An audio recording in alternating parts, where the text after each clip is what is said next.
Okay, so today I'm going to be showing you how to make chaga tea using an Instant Pot. There's a lot of recipes out there and the amount of chaga that they use varies quite a bit, but I found this recipe seems to work very well. I've used a little bit less chaga and I've used a little bit more chaga, and either way the extraction seems to turn out very well no matter what. So what we've done here is we've soaked a piece of chaga overnight in some water. So it's about a 13-gram chunk of chaga here. I've broken up some of it. And instead of having to use a hammer or a grinder to break it up, after you soak it, the chaga becomes very soft. So all you have to do is add a little bit of pressure and they easily break up. So I've reduced the 13-gram chunk into several smaller chunks here. And we're going to throw this right into the Instant Pot.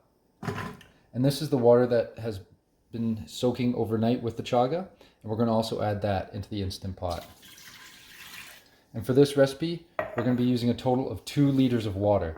So that's 500 milliliters, and this is 1500 milliliters.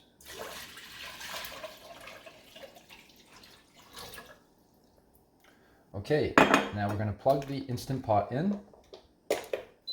We're going to put it on the pressure cook setting. We're going to put it on low pressure, and we're going to put it to 30 minutes. The low, less, normal, and more settings here are just the different presets for the time, so you don't need to worry about that. Okay, now that she's on, we're going to take the keep warm setting off. We're going to put the top on. And after 30 minutes, we're going to just let it cool on its own and naturally release, and then we'll be ready to drink our chaga tea. Okay, so it's a couple hours later now, and our chaga extraction is now complete. We're going to open up the pressure cooker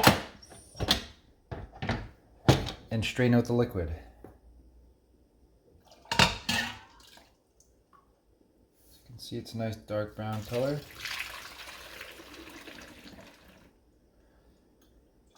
And you can continue to reuse the chaga chunks as long as the liquid continues to turn brown.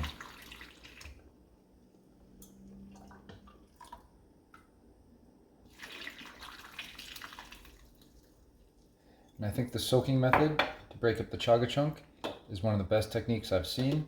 I've seen people use hammers, saws, grinders, all kinds of different tools, and by simply hydrating it overnight, it really makes it a lot easier to just break up. Okay, there you go. Enjoy.